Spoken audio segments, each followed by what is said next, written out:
আগে এই ভিডিওটি দেখুন, তারপরে বলছি। আমি জানি না বিএনপি ক্ষমতায় যেতে পারবে কিনা এবার। এই তারেক রহমান দেশে যাওয়ার আগ দেশে আসার আগ মুহূর্ত পর্যন্ত আপনারা দেখেছেন যে বিএনপির কথাবার্তা কত কিছু।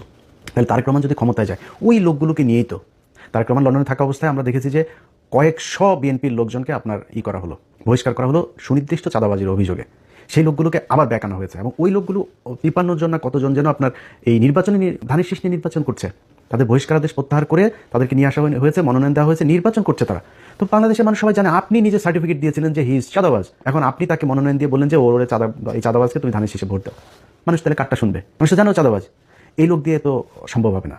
সমানে আপনার এই দুই দেশের নাগরিক, দ্বৈত নাগরিকত্ব নিয়ে আপনি নির্বাচন করতে পারবেন না, কিন্তু আপনি করছেন। তো আপনার তো উদ্দেশ্যে আপনি 5 বছর চুরি করবেন, করে আবার আওয়ামী লীগের মতো পলায় বিদেশে যায় খাবেন।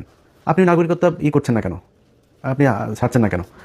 তারপরে ব্যাংক লোনে আপনি নির্বাচনের আগেই, ক্ষমতায় যাওয়ার আগেই আপনি কি বলে ঋণ খেলাপি।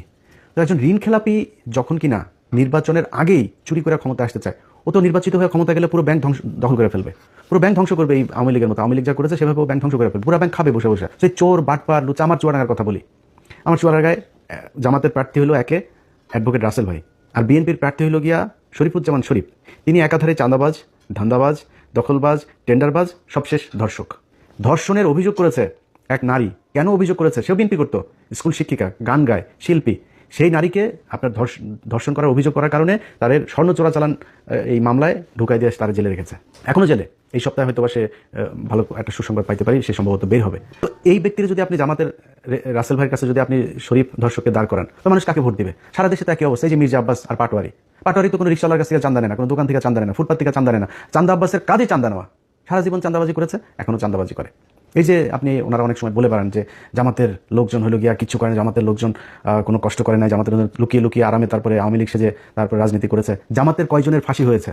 জামাতের কতজন জেলে গিয়েছে? জামাতের কতজন রিমান্ডে গিয়েছে? জামাতের কতজন গুম হয়েছে? কতজন অঙ্গ হারিয়েছে? এটা হিসাব করতে চাইলে হিসাব করেন, তাহলে বুঝবেন যে কাদের উপরে কত নির্যাতন হয়েছে। চান্দা আব্বাসের পুরো ঢাকা ব্যাংক আরামসে তার বেড়েছে, আরও বাড়তে থেকেছে। তারপরে আপনি এই যে মীর কাশেম আলী, তার ছেলে পর্যন্ত আপনার গুম হয়ে একদম কী অবস্থায় বের হয়েছে, আপনারা দেখেছেন সেগুলো। তো এই অবস্থা, এটা হলো জামাত আর বিএনপির মধ্যে। আপনি ধরেন হাইপোথেটিক্যাল কথাবার্তা বাদ দেন, জামাত আর বিএনপির সাথে আমরা যে প্রতিদ্বন্দ্বিতা করবো, কারণ একজন বিএনপির ভাইকে আমি বলবো যে আমি কিন্তু চাই যে সব রাজনীতি, খালি বিএনপি একা না, আমি চাই আওয়ামী লীগও যদি বাংলাদেশে কোনোদিন রাজনীতি করে, জাতীয় পার্টির রাজনীতি, সব রাজনীতিবিদদেরই ঠিক জায়গায় আসতে হবে। ভাই আপনি চোর বাটপার সে আগে ধান্দাবাজ এগুলো নিয়ে আমরা যদি বলতে বলেন, একটু সেফ জোনে থাকার জন্য বলি, নাহলে 100% বলে ফেলতাম। 99.9% আপনার চোর, জাস্ট চুরি করার জন্য এখানে রাজনীতি করতে আসে। একদম সব, বিএনপি বলেন, আওয়ামী লীগ বলেন, জাস্ট চুরি করার জন্য রাজনীতি করতে আসে। ভিডিওটি কেমন লেগেছে কমেন্ট করবেন এবং ভিডিওটি